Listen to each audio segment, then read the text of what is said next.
Hello there. So I just wanted to do this quick video for one of my coaching clients that was having trouble getting over their nervousness. They'd recently done a presentation and they were really struggling to get through it physically, mentally, and all the emotional stuff that was coming up for them. And they wanted some strategies on how they could reduce their nervousness. And it's a topic I'm very passionate about because a lot of the times it's mindset barriers that actually block themselves from actually becoming more confident and getting rid of that nervousness.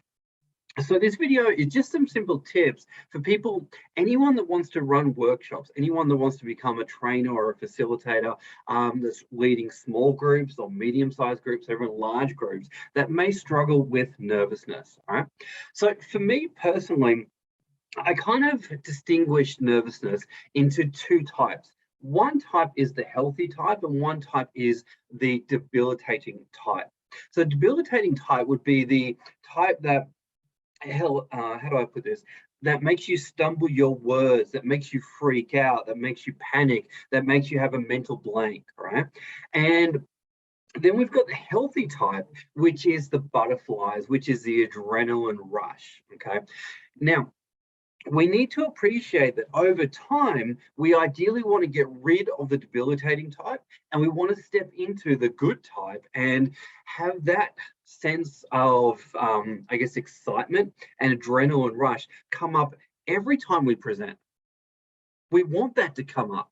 Now, that may seem a little bit unusual or strange, but we need to appreciate that every time we present in front of an audience, whether that's online or face to face, we are, if we respect the audience, if we respect the topic, those feelings should actually come up.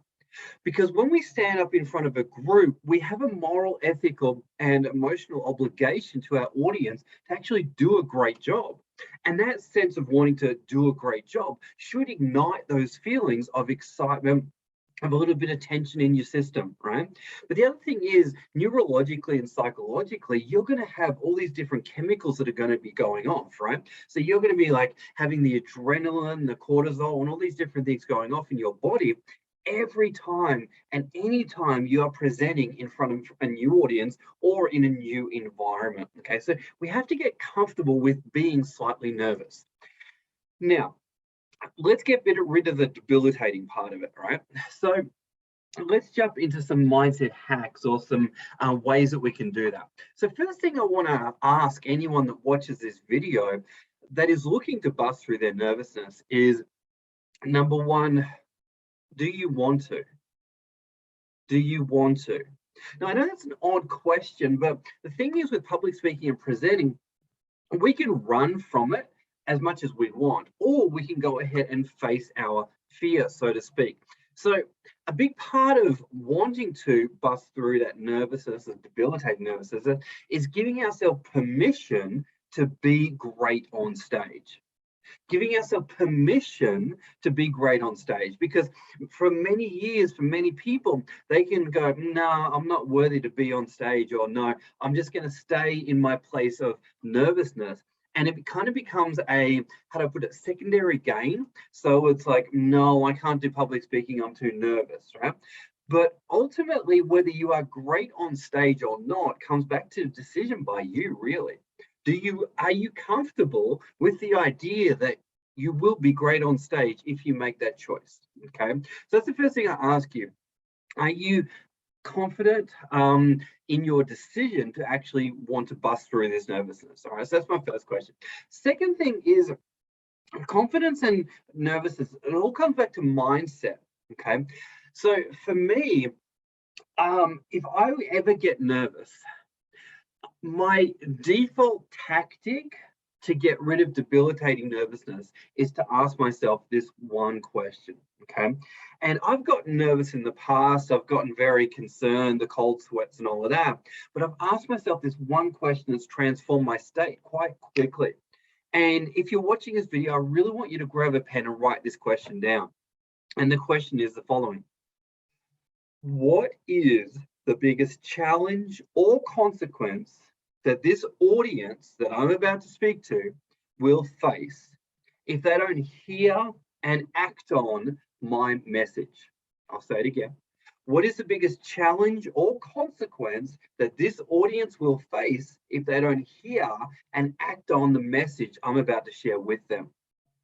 You see, what we need to appreciate is that if we're standing in front of an audience, ideally what we are looking to do is help them solve a problem. And when we come from the heart space of wanting to help people, physically, mentally, and emotionally, it's pretty much impossible to be nervous because when we are helping people, we very rarely focus on ourselves. But it's our obsession with how are we being perceived by other people that creates the anxiety, the worry, the concern, the nervousness, and all the debilitating side effects. So I love this question of what is the biggest challenge or consequence that this audience will face if they don't hear and act on the information I'm about to share with them? It's a really, really powerful question because when you actually sit down and you answer that question, oh my gosh, suddenly you realize if they don't hear your message, well, they're going to continue to have the same problems. Well, they're not going to make more money. Well, they're going to continue to make more mistakes. Well, and you list all the problems and consequences they're going to face. And then you look at it and go, wow, how could I not go and help these people? How could I not run onto stage and go, I need to help these people. I need to do it as quick as possible. And when we get to that place of it's not about me, it's all about them and their problems and how I could help them, then suddenly all your nervousness goes out the window. And it's the mental preparation that lays the foundation for those, I guess, physical reactions to be reduced. Now, certainly you're going to have the healthy vibes and excitement happen no matter what. But when you find yourself getting into debilitating, you've got to start to ask yourself the question, am I thinking about myself or am I thinking about my audience? And when you think about your audience and their problems, the debilitating stuff just takes care of itself. Now, next thing I will mention though is we often do get nervous because it's the first time that we've been doing something, okay? And what I really recommend to people is rehearse your presentation until you can do it without thinking about it. Now, just like the analogy with skydiving, if you've never skydived before and you get into a plane, you're probably going to be petrified. But the more times that you actually skydive, the less you're going to be nervous. Okay, and public speaking, presenting, training from stage or even online, it's exactly the same thing. The more times you've rehearsed it in front of no one, in front of someone, in front of a few more people and a few more people, the more times you're going to do that, the more you're going to have a sense of confidence. Let's actually break down confidence. Essentially, my belief and my definition of confidence is that the following. No matter what happens, you have the self-assurance that you can create a positive outcome. Say it again. No matter what happens, you have the self-assurance that you can create a positive outcome. Okay. So ultimately, the more you present, the more confident you will get. The more you present, the more confident you will get. The more you present, the more confident you will get. Okay. So this video is all about the mindset that takes care of the debilitating side effects and how it shows up in our body, right? So just to recap, first thing we want to do is we want to ask ourselves, do we give ourselves permission to be great on stage? If it's a tick yes, great, we're going to keep going forward, right?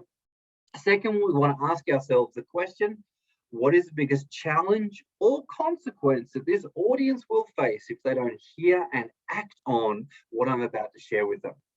And last of all, we want to ask ourselves the question, have we rehearsed enough so that we feel confident in our content so that if we show up on stage and something goes wrong, we're able to handle that, okay? And when you get to that place where you've got a sense of, yeah, whatever happens, goes wrong, that's okay. I've got that handled. You're good to go. All right. So planning, rehearsal, and then ask yourself that question. What is the biggest challenge or consequence that this audience will face if they don't hear and act on my message? And by asking yourself that question, you're going to take the focus off you and put the focus on your audience and how they're really going to benefit and potentially suffer if they don't hear what you're about to share with them.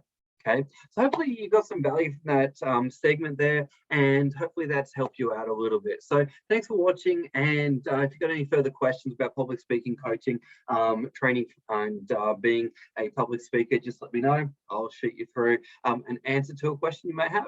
Thanks.